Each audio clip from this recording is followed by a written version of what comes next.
Bonjour à tous, mon nom est Patrick et je suis votre instructeur. Merci de l'intérêt que vous portez à ma chaîne. Ce petit podcast, fantasme du chef businessman, approfondira aujourd'hui votre business plan. C'est beaucoup de travail en amont. Mais au final, tout doit se terminer par une page claire, précise et convaincante. Il vous faut savoir surmonter cette étape, c'est vital. En tout cas, c'est ce que je pense très sincèrement. Le plan de cette session, il s'agit en réalité de réduire le concept, votre idée initiale, en des données simples.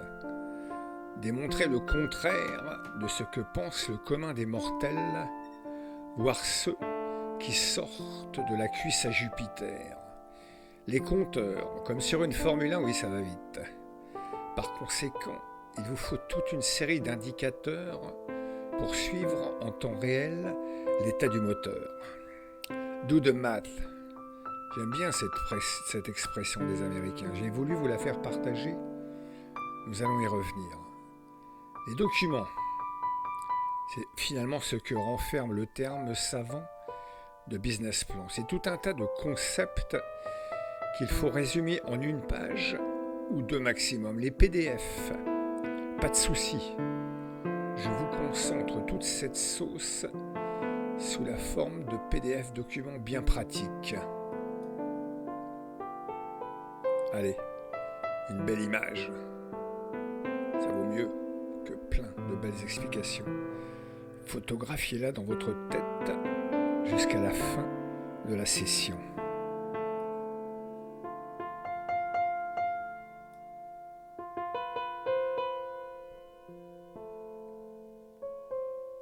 Vu. Il va s'agir de compiler des tonnes de données pour finalement arriver à tout synthétiser en une page. En réduisant des choses compliquées en données simples, vous allez découvrir des loups dans votre raisonnement, des trous dans votre pensée, des insuffisances, des légèretés même. Ça fait mal aux entournures parfois, mais il faut y aller.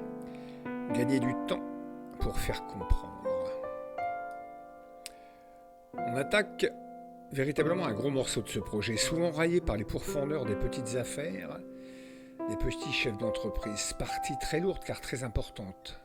Trop souvent, notre point faible, ne copiez pas le business plan de quelqu'un d'autre juste pour faire joli. Vous n'avez pas les moyens de vous entourer d'équipes de spécialistes. C'est votre substantifique moelle dont il s'agit ici, pas de partie de poker à Las Vegas. Le maître mot est celui de la plus belle fille du monde. Ne montrez que ce qu'elle a.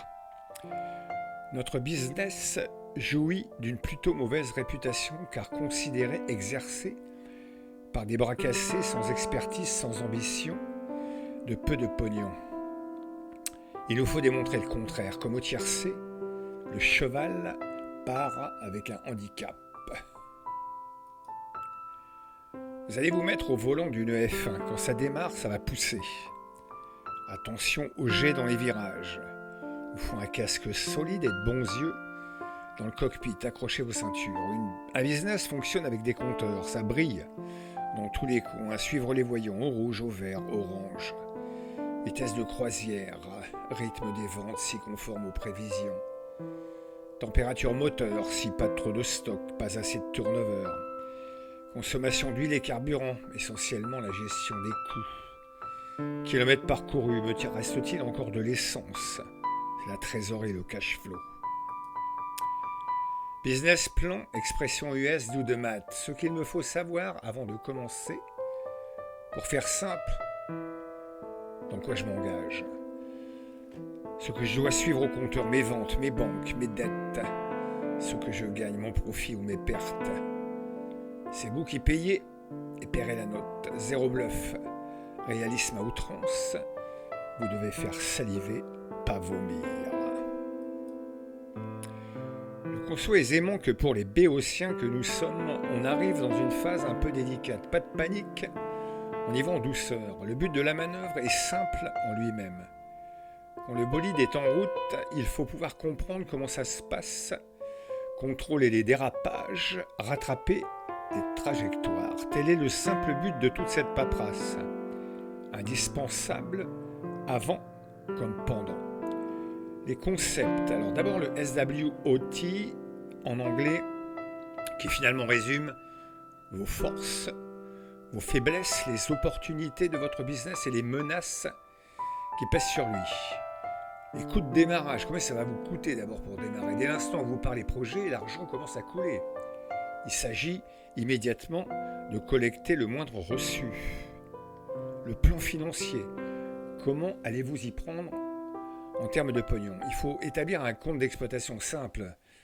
C'est les charges, c'est les recettes. Ne vous prenez pas la tête, mais conservez un niveau de détail qui aura un sens. Il ne sert à rien de suivre les frais de coiffeur de votre belle-mère. Un bilan de démarrage, de fin, de premier exercice, une sorte de trajectoire où vous allez, la montée en puissance du régime moteur. Sur quelle base vous partez, cela a tout à fait un sens. La répartition du financement ensuite, quels sont les divers acteurs du projet? En gros, il s'agit de décrire ce que vous allez faire de votre pognon. Il faut que cela tienne la route.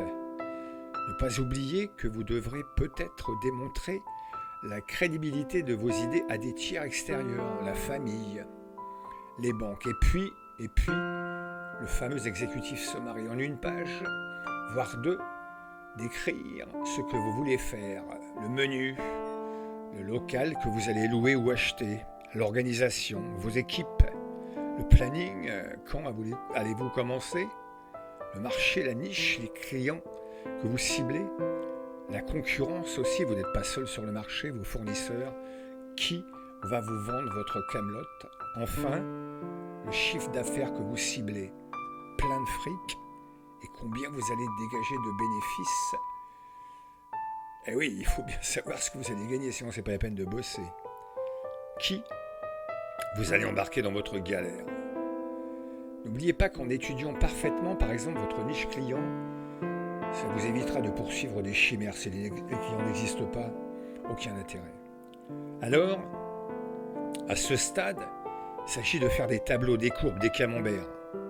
Tout existe, c'est cadeau sur Internet. Zéro excuse. Une image vaut mieux qu'un grand discours.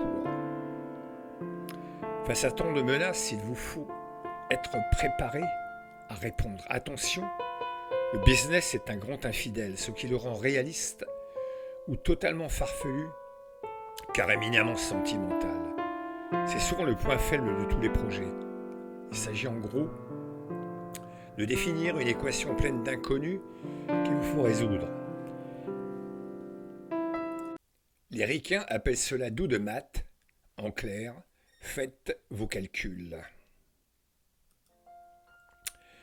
J'ai voulu regrouper tout cela sous la forme de documents, de façon à ce qu'il n'y ait pas seulement cette vidéo, et sont sous le format PDF, si, au cas où, vous aviez besoin d'y revenir, ce dont je suis à peu près sûr. Pas de souci, donc tout est dispo en description de la vidéo. Je rappelle aussi que les profs de gestion, finance, compta et autres douceurs sont disponibles sur YouTube, le plus souvent sous la forme de petites vidéos très bien foutues. Pas véritablement nécessaire de retourner à l'école. Le gros avantage, c'est que si vous passez à côté d'une explication d'un concept, pour cause d'élèves distraits que vous êtes, le prof ne vous créera pas dessus ou vous mettra une piteuse. Il vous suffira de rembobiner la vidéo et la repasser. Simple, non?